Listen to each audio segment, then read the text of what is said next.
Hi everyone. Door's open, so I won't be too loud, but I had my procedure done probably. Ouch, I just punched myself in the stomach. Blah, my mouth is right. 1 second.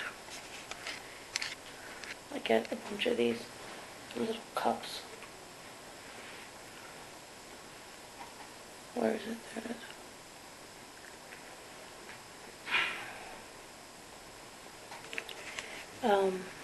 It's probably about 9. Say about 9. Oh no, 8:11. I had my procedure done this morning at 7:30. It's such a crazy experience. Crazy. So Deb dropped me off here, and then she basically took the taxi back because it was like super early. And then I had to fill in paperwork. Then I went up. Then I was in this room here. And then I had to. Did they take blood?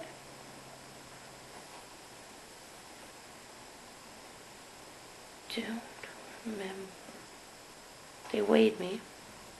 I weighed 265. That's awesome. I haven't had anything today, so I'll probably lose like 2 pounds or something.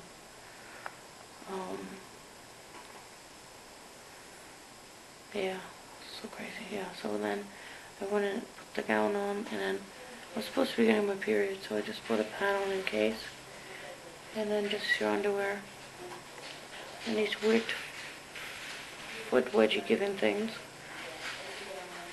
Well, my mouth is so dry. So then, it's gonna be really dark, but who cares? Better tell the story when it's fresh, So then, then I went to, they did my IV, this one here, which was not pleasant, because they had to check my blood sugar because I'm diabetic.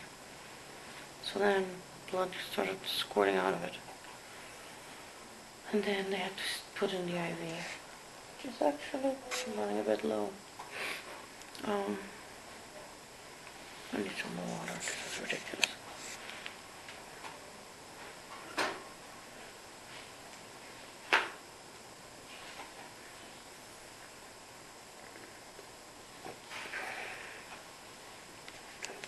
Honestly, this is the most alert I've been today. Anyway, so yeah, then, okay, I have to go back though. I woke up at 5:15. I'll start from the beginning. I'm just gonna turn this off. Hi, it's still very dark. I just asked the nurse to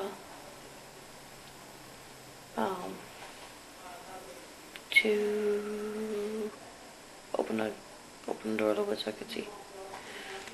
What does that mean? I turned something weird on. There's a hand. What does that mean?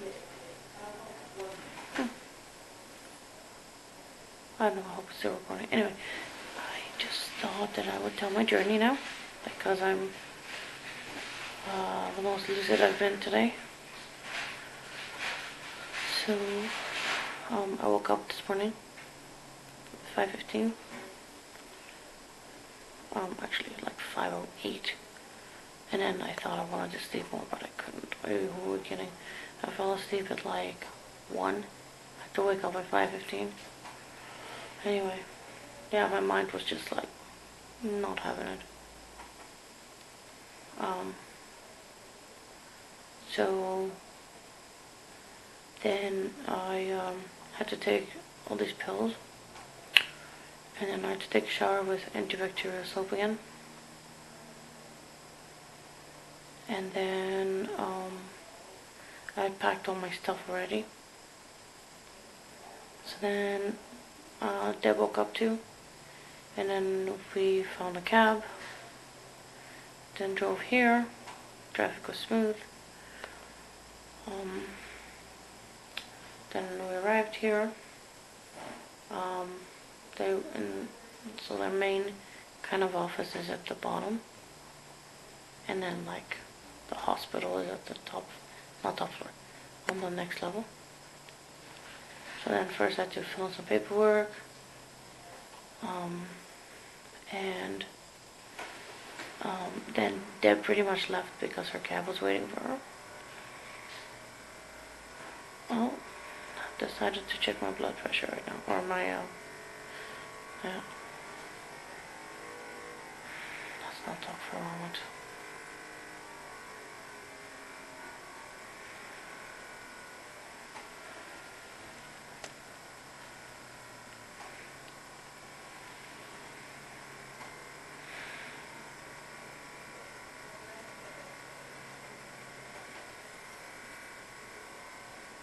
Gets really, really tight. 149/81. I've seen all kinds of numbers that fluctuate so much. Like for the second number, the one that's, ideally 80, I saw 66 today. I was just like, is this normal? I think I annoyed one of the nurses because I actually called her asking, like, my lower is that normal? And she's like, yeah. So they're all actually really nice, except the,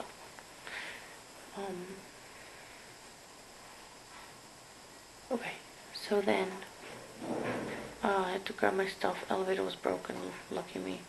So to carry all my stuff up the stairs, and then I had to sit, put my stuff on the bench, and then sit there, and then to answer some questions. And then they had to check my blood sugar. And then the surgeon walked by, and I was like, I immediately recognized him.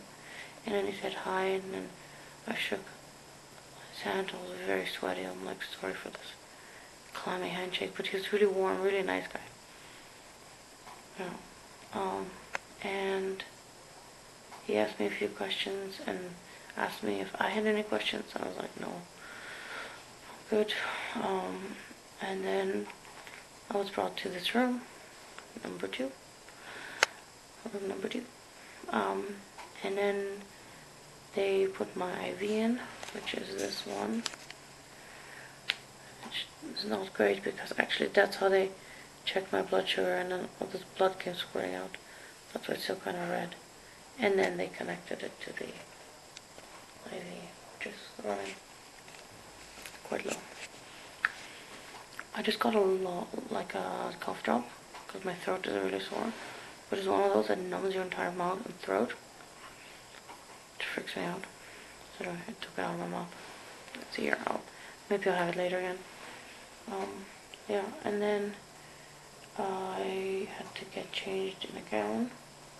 And then I've basically been kind of getting my period symptoms. So I was like, okay, I'll just put a pad on in case.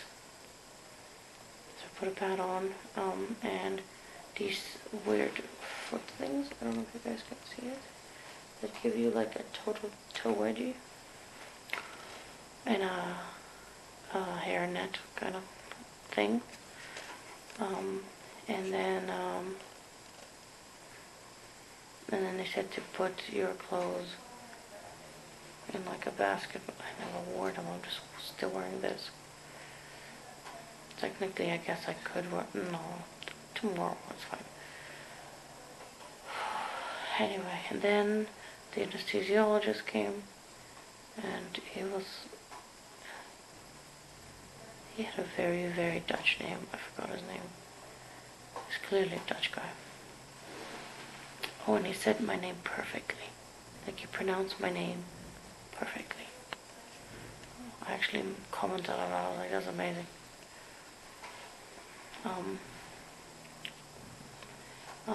And then, sorry, my mouth is so dry. And then, he asked me some questions. I was a bit concerned about the diabetes because he noticed the blood results, and I said I had gone off metformin and I'm back on it again. By the way, my blood sugar today went up to 15. That was crazy. That's so crazy. I'm definitely still gonna be on metformin for a while. Until I lose more weight and eat healthy and stuff.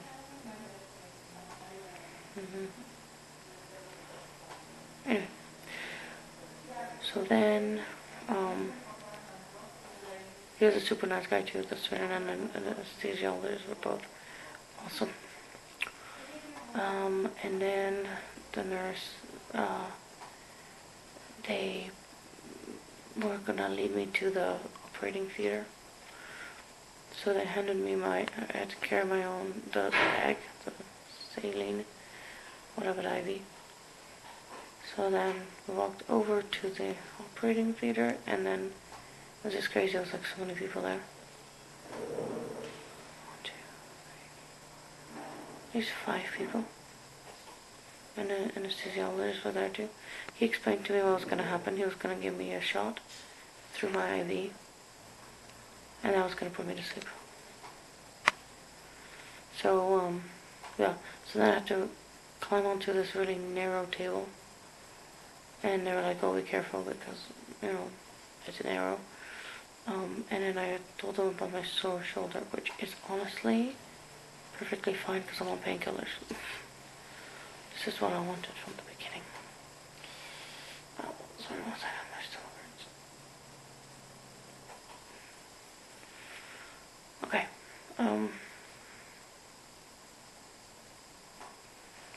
just concerned about my settings. 1 second, let me just look at this.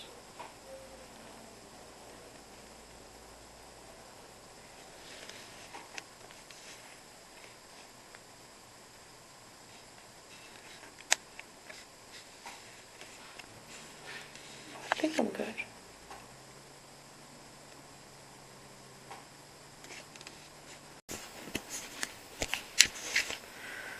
I messed with my camera. I really should have read the instructions before I started using this camera. Anyway, so my back really hurts. Ow, my back really hurts. Okay, where was I? Right, so I lie down on this table. Then they put blankets on me and like all kinds of stuff. Like, it was a surreal experience.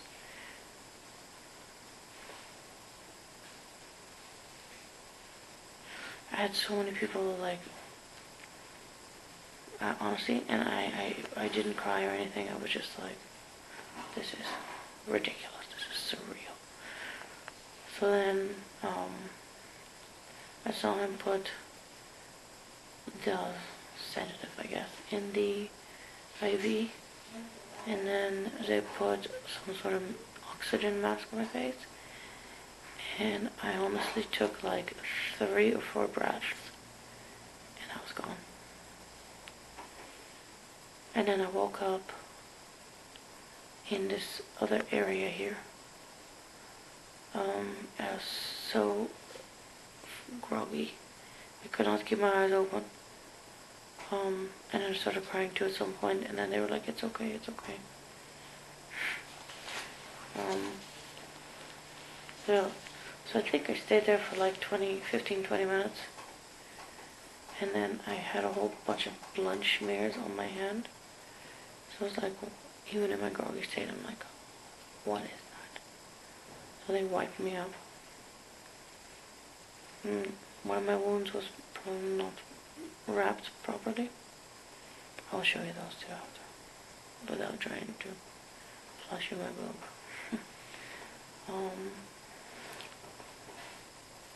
Yeah. Yeah, so then they wheeled me over here and put this stuff on my legs, which is like compression stuff, so they keep squeezing my legs like back and forth. They just kind of squeeze my legs a little bit. I guess that's also to prevent blood clots. And then I have the cuff, and then I have the heart rate thingy on my finger. Yeah. So there you can see everything. Yeah. And when I woke up, I was exhausted. I was so tired. I think I might have asked, like, what time is it? I think they told me, like, 10:30. So, from 7:30, 8:30, 9:30, 10:30, 3 hours. 3 hours had passed. It was probably closer to 8 that we started, actually. So 2.5 hours had passed. Yeah. And I just started getting out so much pain. The gas pain is awful. It's awful. It just pushes on your organs and it hurts. The worst one was under my left boob, where my heart is. It just hurts like a bitch. And then my back, I feel like it's just pushing my kidneys. It really hurts. Once in a while, I get horrifically nauseous, and I have to just like meditate not to throw up. But then I also burp because the nausea for some reason makes you burp, which means you're releasing the gas, which is exactly what you want. I've also been walking around lots, and that helps with gas.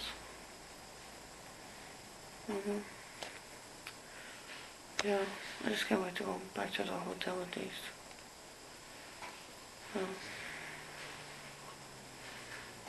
So I've just had water today. I guess tomorrow maybe I'll have some broth or something. And then, so tomorrow morning at 7, I'm being moved from this room to a downstairs area because I guess they want to fill up all the rooms again. There's 4 of us here today. I think 2 Persians and another white girl and me. And the Persians are having a really hard time. They are sad.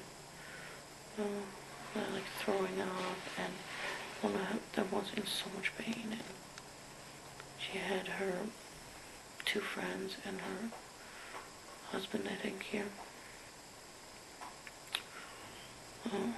And then the white woman is alone, like I am. And then the other Persian woman had also family come. I'm happy I'm alone though.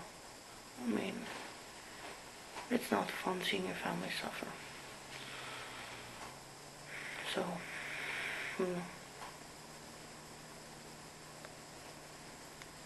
my back hurts again so bad.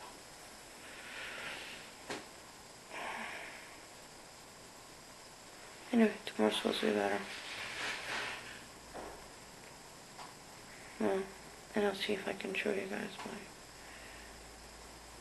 my, maybe, probably tomorrow when I put on a bra. You guys can see all my,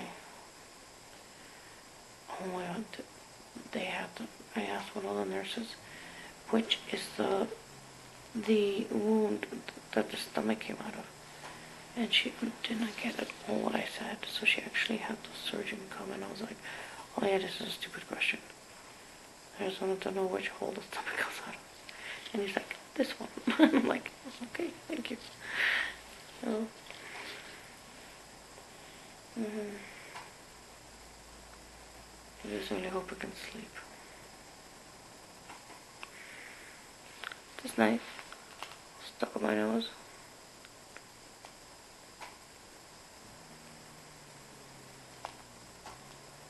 Is it even on? Yeah, it is on.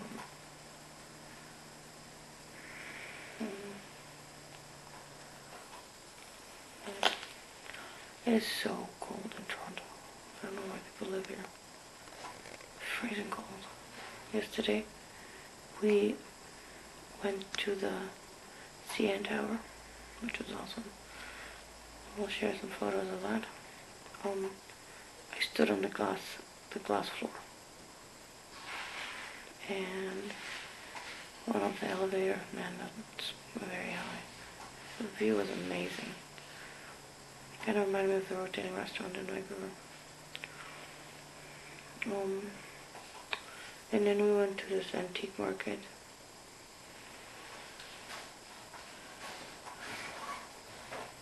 put it back. And Deb got me this really beautiful pendant. It's made of brass, and it has like a really beautiful glass stone in the middle of it. Apparently it was made by this Canadian designer, Raphael or something, and he was from Toronto. And he sold his pieces at that Saint something market. And how a bunch of the vendors still have all this stuff. He died like in 2005. So it was really beautiful. I also got a book on chainmail jewelry. And I was so tired. We walked so much yesterday. I did some shopping, got some broth and some protein shakes. Yeah, for sure.